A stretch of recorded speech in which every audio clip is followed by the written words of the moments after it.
El capítulo 7, entonces, ya vimos en el gráfico inicial que es el core del negocio. Está la cadena misional, la cadena de valor, los procesos de realización. Estamos realizando el servicio de prueba en el laboratorio. Por lo tanto, aquí vamos a encontrar 11 procesos que son bastante importantes, para mi gusto, los más importantes del sistema técnico. El primer vagón del tren, decíamos, revisemos muy bien las solicitudes de lo que nos piden, cerciorémonos de que podemos hacerlo, no vayamos a caer en generarle expectativas de los clientes, ofrecerles pajaritos de oro, ¿cierto? Que no seamos claros en las ofertas, que fallemos. Allá cuando nos dijeron en la situación inicial de la norma de que la confidencialidad debería ser legalmente ejecutable, quiere decir que en las ofertas me tienen que garantizar la confidencialidad. Y ya con eso es suficiente, ¿no? Que la oferta hace parte del contrato legalmente. Muy bien, y una vez que el laboratorio se cerciora de que sí puede atender la solicitud, entonces genera una oferta que tiene unas condiciones, no solo un precio. Y algunas veces se formaliza el contrato o simplemente verbalmente se puede también hacer un contrato según la ley. Entonces, ¿qué nos pide la norma? Que hagamos una descripción, procedimentemos, hagamos un PHBA, ¿cierto? En alguna forma, para cómo vamos a hacer esa revisión, quiénes van a ser los responsables, en qué momentos vamos a garantizar unos tiempos de respuesta, porque pueden haber, lógicamente, también unas solicitudes complejas que pueden comprometer la operación del laboratorio como una licitación, por ejemplo, que es diferente, ¿no? Contratar de pronto uno por uno los servicios a un conjunto de servicios de laboratorio. Entonces, ¿de qué me tengo que cerciorar según la norma en la planificación? De que está totalmente definido, documentado y comprendido, ¿cierto? Lo que vamos a ofrecer, la capacidad que tenemos, pues digamos que generalmente los ingenieros industriales hacen unos estudios de tiempos y movimientos. Los organismos de acreditación se basan en esos tiempos que definen los laboratorios para hacer las evaluaciones y pues todo está asociado a los recursos, equipos, patrones, reactivos, espacios, capacidad de producción de servicios, etc. Muy importante que eso esté en cabeza del líder técnico, ¿cierto? Porque pues una persona que tiene que estar en conjunción con el área comercial que va a estar en contacto con los clientes, con las partes interesadas. Y en caso tal de que vayamos a subcontratar, pues pilas porque solo lo podemos hacer en forma ocasional, bajo la acreditación, o si lo hacemos simplemente como una intermediación, le decimos al cliente que yo no estoy acreditado para eso, pero que le hago el favor, que le hago el puente para subcontratar, porque pues hay que superar el contrato, el compromiso del contrato. Si el cliente dice que no, pues no se puede hacer. Por eso en las redacciones de las ofertas generalmente decimos, si el cliente acepta estas condiciones, podemos proceder a la prestación del servicio. O con la respuesta a esta oferta, pues damos por entendido que se aprueban estas condiciones, etcétera. Cuando el cliente, este es uno de los elementos novedosos, ¿cierto? Del capítulo 7 y del 7.1. Cuando el cliente solicite una declaración de conformidad con una especificación o norma para el ensayo o calibración, se debe definir claramente la especificación o la norma y la regla de decisión. La regla de decisión seleccionada se debe comunicar. Estamos hablando de la oferta.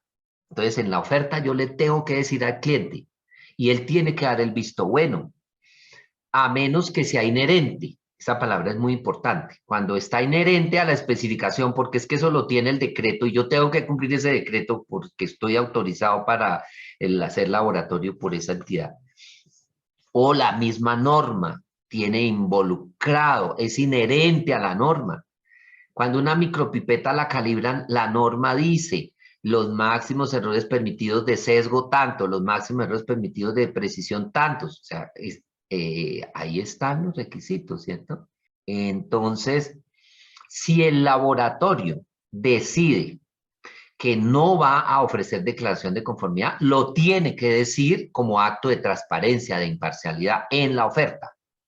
Sea que sí o sea que no, se lo tiene que presentar en la oferta. Y el cliente decidirá si va con ustedes o no va con ustedes o busca otro que sí les dé ese valor agregado, ¿cierto? Pero si en caso tal de que yo diga, no ofrezco declaración de conformidad, pero estoy dispuesto a aplicar la que ustedes digan, o sea, le echo el muerto al cliente, que es una salida tercermundista olímpica. Ah, pues si usted se la sabe, pues dígamela. Y cuando usted me la diga, entonces yo descargo mi responsabilidad porque usted fue el que dijo. Pero usted es el que la va a aplicar. Entonces, lo único que la norma le permite es no definir el nivel de riesgo cuando la impone el cliente, pero usted sigue siendo igualmente responsable de aplicarla bien. La regla de decisión tiene que estar documentada, detallada, tiene que incluir el nivel de riesgo, que si va a ser esta o va a ser la otra. Hay que hacerlo, hay que decirlo, hay que informarlo y el cliente tiene que estar de acuerdo. El cliente puede proponer reglas de decisión, sí, pero usted tiene la obligación ética de decir si es adecuada o no es adecuada. Y si no, no la aplica, porque usted no va a hacer un uso indebido de una regla de decisión para quedar mal, como para que ustedes digan, usted es el laboratorio de la mafia.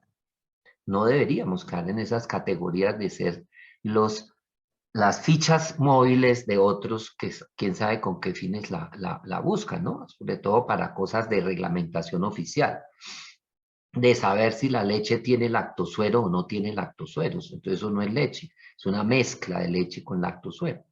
Pero eso puede ser de alto calibre, la delicadeza de eso. Bien. Métodos. Ya vamos a ofrecer, entonces, en la oferta tiene que estar establecido, informado el método. Yo le digo, yo le ofrezco ese ensayo con este documento normativo, tal cual es legalmente identificable. O sea, con la descripción igualita al método, con la edición, con la vigencia, el año, la revisión, etcétera. O sea, siempre seamos muy transparentes. Este es el documento normativo que me define el método. Yo no me voy a poner a darle descripción, no, que este es un método de medición directa. No, pues eso es principio de medición. Aquí nos referimos a documentos normativos que son los que contienen la descripción del método y yo no tengo que ponerme a resumir métodos ni nada. Y cuando sea apropiado, la evaluación de la incertidumbre, lógicamente, ¿no? Los laboratorios, ojo, vamos a relacionar el 7.2 con el 7.1. Si usted es laboratorio de ensayo y no va a declarar la conformidad porque no se le ocurre, no le gusta, no puede dejar de informar la incertidumbre. Porque si el cliente no tiene la incertidumbre, ¿cómo hace para declarar la conformidad? Si usted no la quiso hacer, mínimamente infórmele la incertidumbre para que él haga ese ejercicio de la declaración de conformidad. O sea, un laboratorio de ensayo de ninguna manera puede dejar de informar la incertidumbre para esta versión, ¿cierto? Antes eso, no, que esos laboratorios de ensayo, no mentiras, que era laboratorio de calibración. Entonces, no, ahora todos. Claro, si los ensayos son cualitativos, pues usted le pone una notica que dice que a la fecha no se ha definido científicamente cómo estimar la incertidumbre para un método de ensayo cualitativo, punto. Y que por eso no tiene esa información. Eso es fácil. Métodos. Los métodos, cuando yo utilizo métodos normalizados, ¿qué quiere decir normalizados? Que son publicados por organismos reconocido prestigio y, agréguele, y ya fue validado. Cualquier documento normalizado es porque ya fue validado. Aquí la gente cree que un documento normalizado contiene un método normalizado que porque lo emitió un organismo de normalización. No, señores, eso no en el mundo organizado científico no existe eso. Eso es una falacia. El hecho de que lo publique un organismo de normalización no demuestra que fue validado el método. El método normalizado es que ya fue validado y alguien tiene que responder por esa validación. Por ejemplo, ASTM, Standard Methods, la USP, la BSP, nunca publican un método que no ha sido validado. Pero hay muchos organismos de normalización que le hacen el favor a los sectores de dejar publicar normas. Y la gente cree que la norma contiene un documento normativo. No, documento normativo es el que ya fue validado. ¿Listo? Punto muy importante, que nuestro medio latinoamericano es a veces tergiversado. Si el documento ya fue validado, pues yo no tengo por qué validarlo. Entonces tengo que proceder a hacer algo más simple, más sencillo, que se llama verificación del método, que es demostrar que a mí me funciona, que yo lo entiendo, que yo lo domino, con resultados experimentales. Mínimamente, pues lo básico, el CISBEN de la verificación del método, una evaluación de precisión. En metrología, precisión y veracidad, porque metrología siempre tiene patrón. Cuando el método de ensayo tiene patrón, tiene que incluir la veracidad, el sesgo. Si no hay patrones reconocidos en el medio del ensayo, pues se acepta únicamente la precisión. En un intervalo de uso.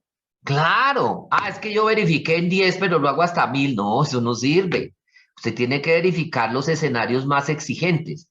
Entonces, si usted técnicamente dice, no, es que medir 10 y medir 1000, pues implica tener cosas diferentes, capacidades diferentes, trazabilidades diferentes, pues entonces tengo que hacer mínimamente los extremos, el 10 y el 1000. De entre 10 y 1000, pues tampoco vamos a exagerar. En el ámbito clínico, ellos han considerado que tiene que ser el mínimo, el máximo y la mitad. Bueno, ya por su experiencia, por la importancia del comportamiento del método, ¿cierto?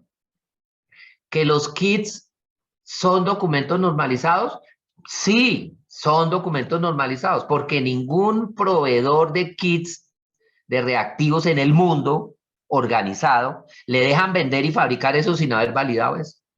Pues es válido, no necesita estar por allá en un estándar, no, es con que salga en el papelito, en el inserto de un reconocido proveedor en el mundo, pues es válido. Entonces no tengo que validar el inserto, porque eso es una gastadera de recursos y de plata, tiempo, ¿cierto? Entonces, tengo que dejar registros, tengo que estarlos actualizando cada vez que cambie el método, el documento normativo, la emisión original, porque es que, mire, la norma ya empezó a tocar callos. Dice, si el método es modificado por el organismo emisor del mismo, o sea, el que lo validó.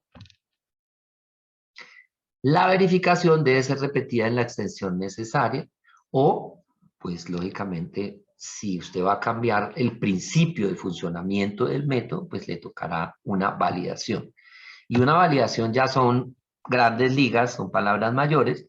No es que no se pueda hacer, sino que pues implica un análisis más complejo, más profundo, más recursos, más demorado, etcétera, porque pues una validación se tiene que hacer lógicamente bien. Y pues hay que seguir las pautas de las publicaciones de las validaciones, ¿cierto? Pues no se puede decir que voy a hacer lo mismo de la verificación para la validación. No, aquí lo que no debo pecar es de ponerme a validar lo que ya está validado. O sea, los métodos normalizados no se deben validar, pero los que usted modifica, sí. Si los utiliza en una matriz diferente, sí. Si los utiliza en un intervalo diferente, sí. Claro. Si usted se inventó el método, lo desarrolló el método, pues con mayor pena, ¿cierto? Ojalá se le recomienda que le haga el registro de propiedad industrial, porque si usted lo inventó, pues asegure la propiedad industrial de ese invento, si no cualquiera que lo conozca va y lo registra y le impide o le cobra por el uso a usted del método. Aquí lo normal lo dice, métodos normalizados modificados o utilizados fuera del alcance previsto. Una modificación es algo que afecta el principio del método, ¿no? No una optimización del método. Eso no es necesario. O sea, si yo químicamente puedo demostrar de que no tengo por qué gastar tanto reactivo patrón, porque yo puedo hacer una dilución y eso químicamente es representativo y gasto menos patrón, eso no es un desvío que afecte la validación. Es una optimización y eso es una verificación necesaria, no más. Y así hay muchos casos que se presentan. La validación debe ser tan extensa como sea necesaria para satisfacer las necesidades de la aplicación o campo de aplicación. O sea, pues ahí hay una tela que cortar muy grande, supremamente grande, porque pues validar es demostrarle al mundo que eso funciona. No es tan fácil, ni es tan barato, ni es tan rápido, pero tampoco es imposible. O sea, es una excelente cultura de validación que lo que pasa es que hay que cuidar los recursos del laboratorio y si es necesario hacerlo, pues se tiene que hacer, pero si no, pues no desperdiciemos los recursos. Aquí hay una notica que dice, verificación. La validación es una verificación, o sea, la validación incluye la verificación, pero la verificación no incluye la validación, ¿cierto? Dentro de la validación sí está la verificación, pero ¿en qué extensión? Cuando los requisitos especificados son adecuados para un uso previsto, o sea, ahí ya se amplifica a ese uso previsto. Ejemplo, un procedimiento de medición habitualmente utilizado para la medición de la concentración en masa de nitrógeno en agua puede también validarse para la medición de la concentración en masa de nitrógeno en suero humano. Ok, cambiaron la matriz, pues habrá que hacer validación. No será tan extremadamente difícil, pero es un proceso técnico, ¿cierto? Hay que hacer un diseño del experimento, hay que entender la estadística, hay que definir unos criterios estadísticos, etcétera, etcétera, etcétera. Muestreo. Ok, entonces aparece un gran cajón muy grande, ¿cierto? Que habla del muestreo y que pues si usted va a trabajar en muestreo y ese muestreo se involucra en los otros procesos, pues lógicamente que tiene que hacer las cosas bien. Entonces arrancamos el PHBA con un plan de muestreo, con una descripción del método de muestreo, ¿cierto? No necesariamente, insisto mucho, no necesariamente la creencia de los alquimistas químicos del 2023 de que es que hay, tiene que ser representativo. No, no, eso ya cambió la definición en el mundo. Hasta hace 10 años sí decía representatividad. La muestra tiene que ser representativa, ahora no. La muestra es una colección de ítems de ensayo, punto. Ojalá sea representativa. Y si se puede, lo maravilloso, lo científico, lo técnico es que sea representativo. Y para que sea representativo, lo ideal es que sea validada esa representatividad a través de la estadística. Pero no todas las veces se puede hacer la validación estadística de la representatividad. Eso es del concepto del científico, del analista, del que sabe de eso. Y hay ejemplos, ¿no? Donde no se puede garantizar ese estadístico, sino que es de la decisión del profesional, del científico. Entonces, hay que leer las normas en sus últimas versiones, no quedarse con las definiciones de hace 10 años. El método, pues, que está, digamos, para poderse acreditar, pues, lógicamente, tiene unos contenidos mínimos, ¿no? Ahí sí está permitida la palabra muestra, porque se va a hacer muestreo para coleccionar, ¿cierto? La muestra.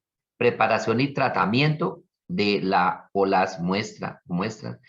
Sustancia, material o producto. Para obtener el ítem requerido. Aquí no dice representativo. Aquí no dice que tiene que ser demostrado la representatividad estadísticamente, ¿no? Para el ítem requerido para el posterior ensayo calibración. Punto. Por eso cambió la definición en el mundo, ¿cierto? De que es una muestra. Bien, cerramos ese capítulo porque pues digamos que es muy poquito lo que se ha madurado en el ambiente latinoamericano. Hasta ahora se están empezando las primeras acreditaciones. Pasamos al ítem el ítem del que se llama la gente en la calle el muestreo, que no debe ser muestreo, porque aquí nunca han hablado de muestreo, y se llama el ítem o el elemento, si es que lo quieren ver en más castizo, que a veces el ítem no lo ve como muy extranjerismo, pero el elemento de prueba, el elemento que se va a ensayar o se va a calibrar. El laboratorio debe tener un procedimiento. Pues, ¿qué hacemos? Pues, si la norma lo pide, hay que procedimentar. Cuando no pide procedimiento, pues no es necesario, ¿no? Usted lo describirá de alguna forma inteligente si lo quiere hacer, o si usted lo que quiere hacer de pronto es una descripción a través de un video, o si de pronto quiere hacer es un diagrama de flujo. Puede ser, puede ser. No, no se le ve ningún problema a la forma, al medio, ¿no? Procedimiento, que sea muy chévere, ojalá vaya incorporando el PHBA porque es un orden lógico que le va a facilitar la mejora. ¿Para qué tiene que escribir? Para cómo va a transportar esas cosas, cómo va a recibir esas cosas, cómo va a manejar esas cosas, cómo va a proteger esas cosas, cómo va a almacenar, retener, disposición final o devolución, ¿cierto? Porque es muy crítico. O sea, hay un axioma que dice que la calidad del resultado no será mejor que la calidad del muestreo. ¿Cómo le parece? Y generalmente decían que la calidad del resultado no puede ser mejor que la calidad de la toma del ítem de prueba. Claro, o sea, son elementos tan críticos, tan importantes, que tienen que estar muy documentados y muy demostrados con registros a qué hora se tomó, quién fue el que lo tomó, qué cantidad, qué usó para la conservación, qué usó para la preservación, qué tarros tiene que utilizar o recipientes, etcétera. ¿Qué temperaturas tiene que medir? Tiene que mantener la medición de la temperatura durante todo el viaje. Bueno, o sea, cada método tendrá que aterrizar esos temas porque el manejo del ítem de prueba es todo. Es tan importante este tema que en el sector forense se ha denominado cadena de custodia. O sea, porque es que si me alteran el ítem de prueba, pues es terrible la imparcialidad. Es toda la imparcialidad, porque van a afectar directamente los resultados. Entonces se vuelve un tema de la imparcialidad bien importante. Por eso los invito a que reflexionen. Todos los procesos del capítulo 7 deben ser objeto de identificación de riesgos y gestionen esos riesgos, identifiquen controles. Todos los otros procesos, los que ustedes quieran, pues seguramente los que obliga la norma, porque por trabajo no conforme tenemos que identificar riesgos en equipamiento, es muy crítico, claro, en condiciones ambientales, o sea, cosas del capítulo 6, porque son muy importantes, porque están ahí en el dibujito de la cadena de valor. Entonces, demasiado importante la identificación. No se puede permitir que se confundan dos ítems de prueba, porque es que ese identificador va a estar en el informe y en el informe se va a decir de una manera muy trazable, no metrológicamente, sino de la trazabilidad del ítem de prueba, dónde fue, quién fue, a qué horas fue, qué cantidad fue, en qué forma fue, etcétera, etcétera, etcétera. Entonces, por eso en un laboratorio de microbiología tiene que capturarse la hora de la toma del ítem bajo prueba. Claro, la toma de la entrada a almacenamiento o acondicionamiento. Claro, la hora del inicio de la prueba, por supuesto, la hora del final, claro, todos los tiempos biológicamente son muy críticos porque son seres vivos, esos microorganismos. Ya de pronto en ensayos eléctricos, pues uno dice, bueno, pues que llegó tarde, que llegó temprano, que la cogió fulano, que la mordió su tal, pues no importa porque es tan estable este método. La característica que vamos a determinar no se deja interferir por ese manipuleo indebido. Entonces tengo que ser como a lo que aplique exigentemente, a lo que no, pues me relajo un poquito. Muy bien. Registros técnicos. ¿Qué pasa con los registros técnicos? Pues que todo lo que es técnico pues es crítico para la producción del resultado. Entonces, hay que cumplir a rajatabla lo que dice la norma. El laboratorio debe asegurar que los registros técnicos de cada actividad contengan los resultados, el informe y la información suficiente para, aquí está la forma de saber qué es registro técnico y cuántos datos necesito controlar. Lo que facilite, de ser posible, la identificación de los factores que afecten el resultado y su incertidumbre. Claro, todo lo que afecta el resultado, pues son datos técnicos, entonces eso se vuelve formato, se vuelve pantallas digitales, hay unos controles importantes, hay unas cosas supremamente importantes en esto que dice que los datos originales no se pueden perder, no se pueden borrar. Entonces, cuando las personas hacen modificaciones, alteraciones, se permite, o sea, usted se puede equivocar, pero cuando usted hace la corrección, no puede perder el dato original. Tiene que quedar el dato original y tiene que quedar el dato corregido. Y para hacer eso tiene que quedar la fecha y la firma de quien lo hizo, en cualquier forma, física o electrónica. Eso es requisito. ¿Por qué? Porque eso garantiza la integridad de los datos, la transparencia, la imparcialidad de que no es que venga cualquiera y altere esos datos y no se sepa ni quién fue ni cuándo fue. Ahora hay unos software que ya facilitan ese control, pero mientras sea físico o Excel, pues habrá que definir cómo lo hago y todos lo hacemos y todos lo respetamos. Entonces a veces le dicen a uno los serios, pero Kai, si yo me equivoco en una coma, pues en un número una coma es una afectación tremendamente importante. Entonces, no cometa errores, porque si está cometiendo errores es porque algo está pasando en el sistema de gestión. O lo están apurando, o usted tiene más, o usted quiere hacer más de lo que puede, o no tiene los recursos, los medios, etcétera. O sea, no se eche la culpa a usted, échese la culpa al sistema. Este sistemita no me está enloqueciendo, pero hay que cumplir lo que dice la norma. Hay unos métodos de publicaciones internacionales que desafortunadamente invitan a violar estos principios. Yo he tenido que mandarle comunicaciones, por ejemplo, al Centro Español de Metrología y decirle, vea, señores del área dimensional, ustedes en su procedimiento están invitando a violar los principios de la 17025. ¿Cómo así que no copien los datos originales, sino que ustedes copien es la resta? ¿No? Entonces, un documento normativo no está por encima de la 17025. Puede que esté mal el documento normativo, pero la 17025 está por encima. Entonces, qué pena, pero pues hay que decirle al Centro Español de Metrología Dimensional que revise esos procedimientos porque está, y hay otros documentos de otros métodos también que están invitando a que no se tengan en cuenta los datos originales, sino las restas de esos datos originales frente a las mediciones, etcétera, etcétera, etcétera. Bueno, es imposible, ¿cierto?, garantizar la integridad y la imparcialidad si usted no garantiza ese control.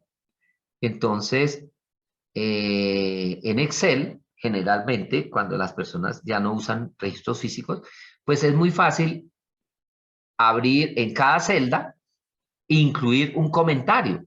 En el comentario pone el dato original que va a borrar, pone la fecha y pone las iniciales del responsable que está autorizado y deja ese comentario. Y en la misma celda, ahora sí altera el dato que quiere mejorar y poner el otro.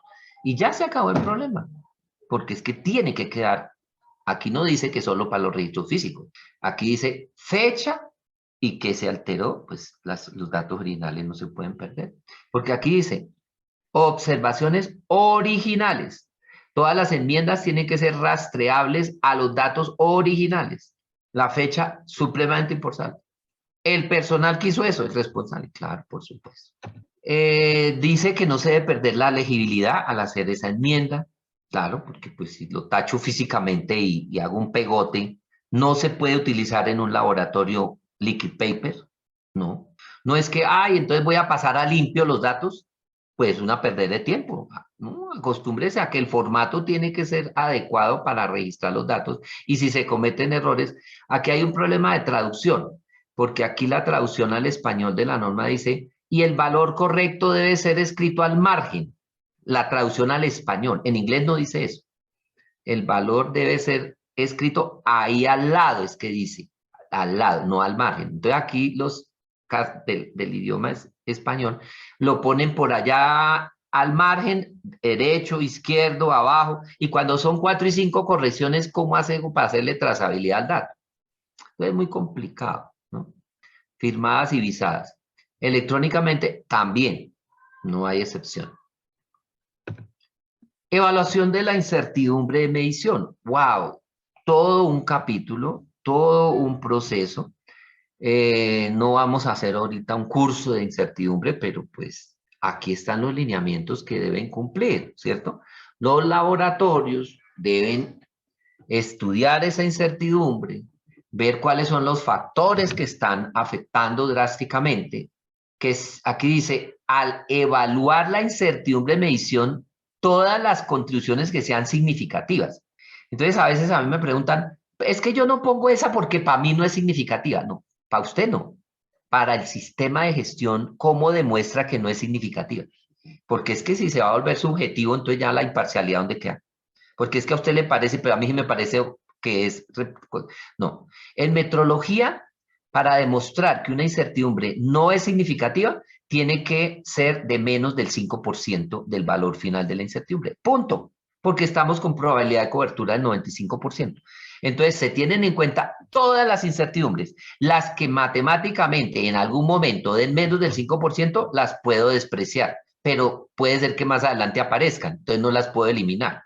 Entonces, esa palabra significativa, póngale un poquito la metrología, porque es que eso a veces se me van como por las ramas, y entonces, que es que eso no es significativo. ¿Dónde está demostrado? Demuéstrenme que no es significativo. En esta medición de hoy, no la de hace 6 meses o la de hace 10 años que usted verificó el método, no, es hoy. Porque es que los equipos van cambiando, los errores van cambiando, las contribuciones a la incertidumbre van cambiando, entonces eso todo el tiempo se tiene que controlar. Para adicionarle un moñito, dice, incluidas las derivadas del muestreo. Ese sí que puede llegar a doler, ¿no? Ay, ay, ay, ay, ay, ay. Todavía estamos ahí mirando, a ver, bueno, ¿y cómo es que se van a estimar las del muestreo? Ay, ay, ay. Así usted no lo haga, o así lo haga el otro, pues habrá que mirar, porque pues que existen, existen, pero hay que utilizar los métodos de análisis apropiados y habrá que estudiar, y ya hay publicaciones interesantes sobre ese tema. Entonces, la incertidumbre, pues lógicamente hay que ir a estudiarla, a profundizarla y hacerlo bien, sacarle el provecho. Hoy en día se necesita para las declaraciones de conformidad, se necesita para entender el certificado de calibración, no todas las veces la incertidumbre se tiene que sumar y restar. O sea, yo tengo que entender cuál es el contexto donde la estoy utilizando. 7.7 me lleva a aseguramiento de validez de resultados. Qué cosa tan interesante. Ese es el proceso para dormir tranquilo en el laboratorio. Si usted no asegura la validez de los resultados, va a tener pesadillas, porque usted dice, Dios mío, encomiendo mi espíritu para que me salga el resultado bien. Pues con ir a misa no es suficiente. Así comulgue 3 veces al día. Tiene que hacer controles a su método para que demuestre que asegura la validez de los resultados. Y la norma le dice, aquí hay un menú, mire a ver cuáles, pero tiene que cogerlos todos y decir por qué sí o por qué no. No es que a mí me gusta el C, a mí me gusta el B, a mí me es fácil, no. Todos y los analizamos. Este sí aplica, ¿en qué método? ¿Y en qué forma? O sea, eso es detalladito, eso no es un procedimiento teórico ahí que es para embolatar a los auditores, no. Más bien un cuadrito, hagan un cuadrito. Los métodos y los ítems y cuáles le aplica a este y cada cuánto. Y más fácil, ¿no? Porque pues para qué se embolatan con tantas cosas. Puede ser que tenga patrones de referencia, puede ser que no los tenga, puede ser que tenga instrumentos retenidos, puede ser que tenga muestras retenidas, puede ser que no sean estables, entonces no me sirve, puede ser que yo haga configuraciones de equipo que me den confianza, puede ser que utilice gráficos de control que son maravillosos, excelentes, si funcionan, si sirven, si tengo... Generalmente con la estadística, así no hayan patrones, se pueden hacer gráficos y son maravillosos para cumplirle a la norma que también nos pide que analicemos las tendencias. Y pues las tendencias no hay nada mejor que tener un gráfico que es didáctico en vez de mirar tablas y números y números y números. Comprobaciones intermedias, el aseguramiento metrológico. Repeticiones, porque pues no hay nada más sabroso que repetir y de pronto le queda gustando. Muy bien. Eso incluye muchas cosas, muchas alternativas, ¿cierto? De las cuales pues la norma te da muchas opciones. No todas aplicarán, pero de pronto sí, entre más haga mejor. Ojalá las automatice porque pues eso manualmente puede ser demorado. Infinidad de cosas. Comparaciones, las menciona ya, las intralaboratorio, o sea, la precisión intermedia. Ensayo de muestra ciega, pudiera ser también doblemente ciega, ya el laboratorio mira cuál es la más conveniente, pero es un proceso que implica estudiar un poquito los conceptos estadísticos, entender la aplicación, no volverse estadístico, ¿cierto? Pero tener el concepto de qué es una veracidad, de cuál es un criterio estadístico, qué es una T de medias, pareada, qué es una feature, etcétera, etcétera, etcétera. Y vamos llegando al final de los vagones del tren, entonces ya tenemos asegurado nuestro resultado, pues informémoslo, porque pues ya estamos felices y tranquilos. Entonces, de todas maneras, la norma insiste, ¿no? Revise todo lo que va a entregar y que eso lo haga personal competente, que esté autorizado, porque usted no se puede pelar en los resultados, porque sí, porque no, porque es que yo hago mucho, porque estaba cansado, porque estaba fatigado, porque los ojos, porque es que aquí me ponen mucho trabajo. ¿Qué hacemos? Tengo que cumplir que los informes son registros técnicos, entonces le tengo que cumplir toda la literatura, todo, absolutamente toda la dinámica técnica y de gestión. Entonces hay muchos detalles, ¿no? Entonces un informe puede ser que se me vaya un error, entonces habrá que definir cómo se van a hacer las modificaciones. La norma le da unas pautas, usted tiene que entenderlas. La firma electrónica, la firma digital, la firma escaneada, o sea, la firma escaneada no tiene ninguna validez legal. La firma digitalizada sí.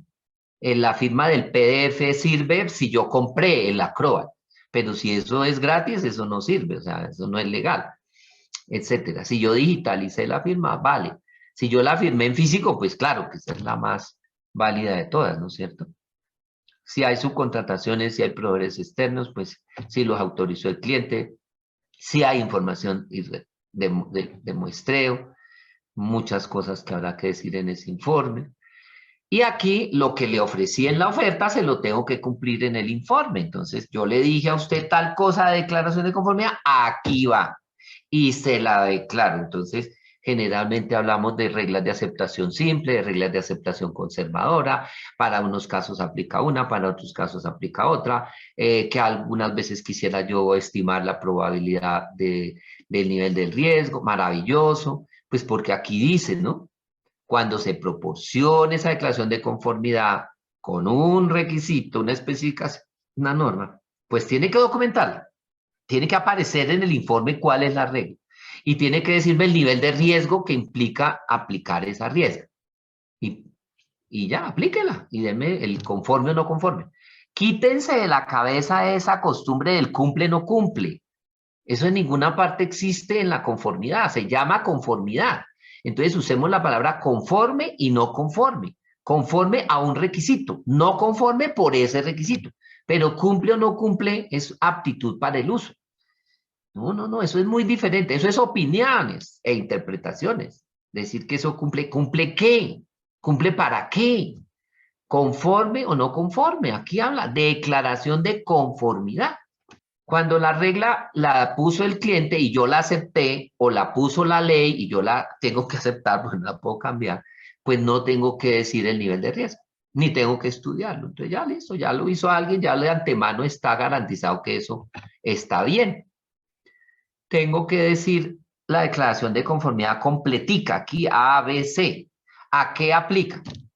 Si yo calibro una incubadora y le calibré el indicador, le caractericé la uniformidad, la estabilidad y dije que es conforme, ¿qué es conforme? ¿De qué? Usted me está hablando de la indicación, me está hablando de la uniformidad, me está hablando de la estabilidad, ¿de qué me está hablando? Aquí le pide la norma, específico, cada declaración a qué resultado, a qué requisito, ¿cierto? Y cuál es la regla de decisión a ese puntico, o ya está inherente. En este momento son poquitas las normas que tienen reglas de decisión inherentes, Por ejemplo, las normas ASME para calibrar micrómetros, pie de rey, indicadores de carátula, incorporaron ya las versiones 2020, incorporaron la regla de decisión y dijeron, a menos que el cliente pida o acepten otra, pues es esta. Y se la dicen, pues aplíquenla, hombre, que eso, mejor que esa no creo que haya otra, porque si ya los científicos del sector dijeron que esa es la que recomiendan, hay que exorcizar ese tema. Quítense el susto. Es un valor agregado inmenso.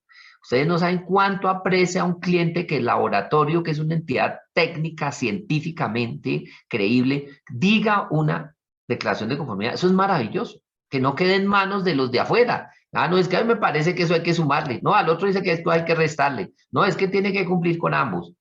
O sea, contribuyamos en un alto grado al valor que necesitan los usuarios de esos informes. Opiniones e interpretaciones. Ay, Dios santo. Ahí es como tocar el fuego con las manos, ¿no?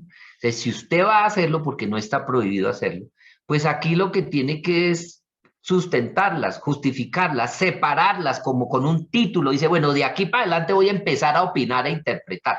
Mire que aquí no dice resultados. Voy a opinar o interpretar lo que quiera yo. Desde la recepción del ítem de prueba puedo empezar a opinar. De muchas cosas, ¿cierto? Así sea verbal, las cosas que usted opine e interprete, la norma le dice, me las aterriza por registros. Así sean magnetofónicos, sean grabaciones, pero no se puede, ah, no, es que yo como se la estoy diciendo por teléfono, entonces eso no me aplica. No, pues claro que sí le aplica, porque pues es parte del servicio. Modificaciones, pues, con mucho cuidado, identificando. Generalmente se prefiere, para evitar tanto problema, cambiarle el código a la identificación, ¿cierto? Adicionarle la C, la A, la 1, el 2, etc. Lo que pasa es que la versión anterior tenía la bendita palabra del suplemento, suplemento, y todo se les quedó pegado el suplemento. En esta versión desapareció la palabra suplemento, porque es que yo no estoy suplementando, estoy corrigiendo, estoy modificando. Entonces dejen de usar esa palabra suplemento, que eso ya es modelo 2005. O sea, no sigamos en el sisbén de la conformidad, porque si no, eso suena feo. O sea, no nos actualizamos en la terminología. Se llama modificación del informe, informe modificado, punto. Y tiene que hacer relación al que modifica, tiene que explicar qué es lo que modifica.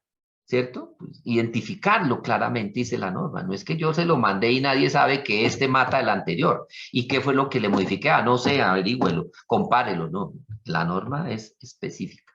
Con mucho detalle, modifica, da hasta el ejemplo, no es que sea obligatorio, dice, comillas, modificación al informe, ahí no dice suplemento por ningún lado. Y lo mejor es un nuevo informe, póngale otro código, pues un consecutivo 010, lo que quiera. No se enrede con esas cosas. Proceso de quejas. Aquí vamos a hablar de un tema interesante, pues porque la norma lo obliga, ¿cierto? Dice, debe estar disponible el proceso de quejas para cualquier interesado, cualquier parte interesada. ¿Qué quiere decir disponible? Pues que yo se lo tengo que mostrar o indicarle la ruta para que lo conozca, lo lea. ¿Dónde? En la oferta. Desde la oferta yo le digo, mire, si usted quiere conocer de mi proceso de quejas, lea el anexo tal que ahí está. O pida el procedimiento que yo lo tengo y se lo mando. O vaya a la página web y baje lo que allá está. Pero tiene que estar disponible para el cliente el proceso de gestión, para yo saber cuánto tiempo se van a demorar en responderme, si es que me van a responder o no me van a responder durante el proceso de investigación y cuándo van a dar por cerrada la queja. O sea, todo eso merece un respeto del cliente, ¿cierto? Y lógicamente que nosotros deberíamos hacer uso sistémico del proceso de mejora, porque cuando la mejora hace encuestas de satisfacción, generalmente los clientes no califican 100%, ¿cierto? Entonces, si no califican 100% es una queja soterrada. Entonces, usted en su sistema de gestión diga, si no me califican los clientes en la satisfacción 100, eso va a ser una entrada al proceso de quejas para que lo estudiemos y lo aprovechemos porque eso me va a conducir a un fortalecimiento de mi sistema de gestión, ¿cierto? Pero por ahora que hay un paso a paso que toca cumplir, que si lo quiere volver más complejo, pues no hay ningún problema. Si lo quiere hacer a través de un área comercial o de servicio al cliente o cualquier persona, o, pues, Eso es lo de menos. Entonces, que cumpla con todas estas cosas y las haga y las aplique. Otro pedacito diferente. ¿Por qué les tocó diferenciar esta norma de las otras? Porque es que esto no es quejas de ISO 9000. No, estas son diferentes. Esto no es PQR del sector oficial. No, esto es quejas de laboratorio. Entonces aquí dice, los resultados que se comuniquen a quien presenta la queja, los debe realizar, los debe revisar y los debe aprobar la gente que no está involucrada en la queja.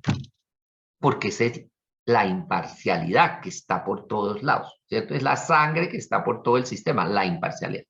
Es que si usted está involucrado en la queja, usted se puede sesgar, no de mala fe, sino porque pues usted está muy involucrado, usted le está doliendo mucho esa queja.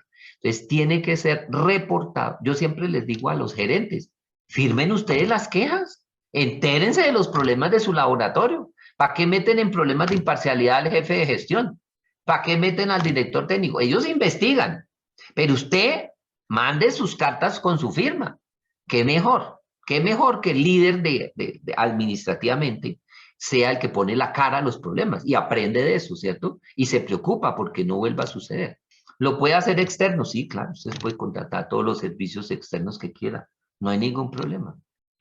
Viene el proceso de trabajo no conforme. Vamos a hacer una pausa en este proceso porque es un poquito largo y es importante. Entonces, hasta aquí viene la descripción del 7 hasta el 7.9. Vamos a cortar aquí y reiniciamos en el siguiente video con la charla de trabajo no conforme. Gracias.